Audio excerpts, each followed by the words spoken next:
on the set for the Bone Garden, and I have another interesting person that we can talk to. Go ahead and introduce yourself. My name's Katie, and I work for the American Humane Association's Film and TV unit. So that means basically that I go out in movie and TV sets, and I monitor the welfare of animals, so I make sure they're all safe and happy and healthy.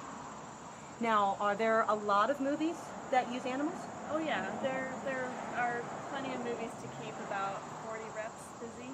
Wow. Yeah. Now, is it just within the United States? No, we travel within the United States. We also travel internationally. Wow.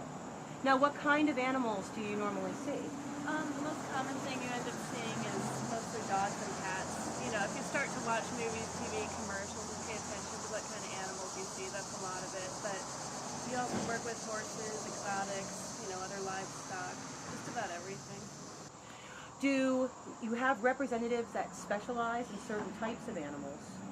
We do have reps that specialize in certain types of animals or certain types of animal action, but we all are pretty much able to do everything. If we have a horse job, we're generally going to try to send a rep that's better with horses, or if we have a rep that knows exotic animals better, we'll try to send a rep that knows exotic animals.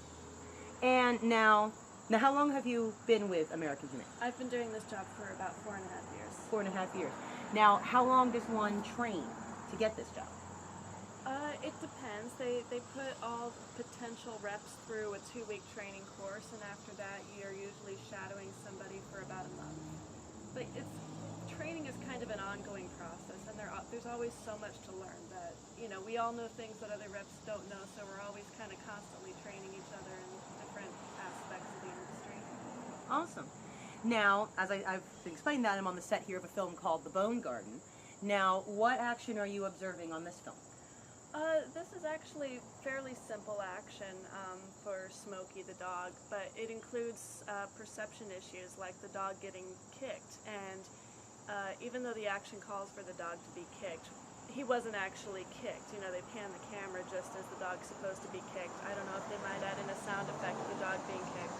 So that is the kind of thing we're there to speak to after the fact. If anybody sees the movie, they're very concerned because the dog got kicked in it. We're able to say, no, we actually had somebody who was an independent voice who saw that and can testify that nothing went wrong. So it's as an observer, that is exactly what you do. You just make sure that when we see a movie where an animal is injured as part of a story in a film, you make sure that no one was actually harmed.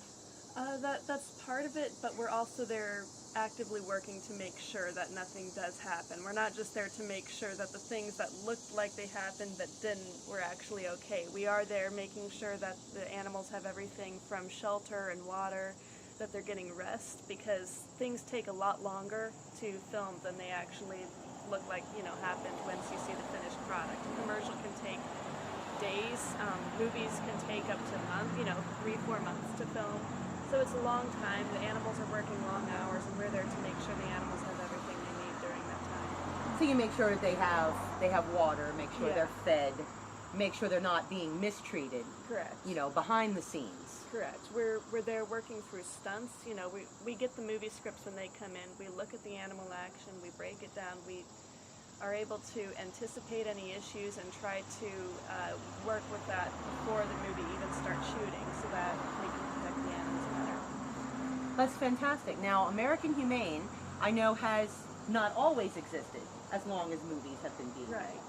And of course, we've all heard stories about animals that have been seriously injured in the past. Now, this is why the American Humane Association exists. Right.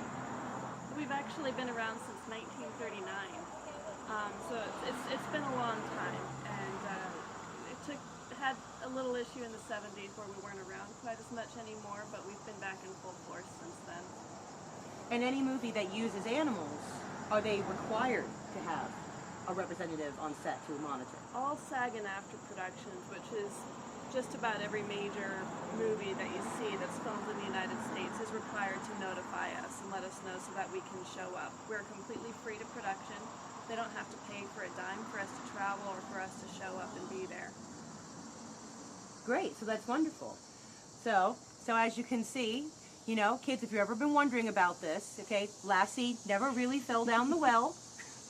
because there was a nice person like Katie who was there to make sure that it didn't really happen. Katie, thank you so much. Thank you. Taking time to talk to us. And we'll have more from the Bone Garden.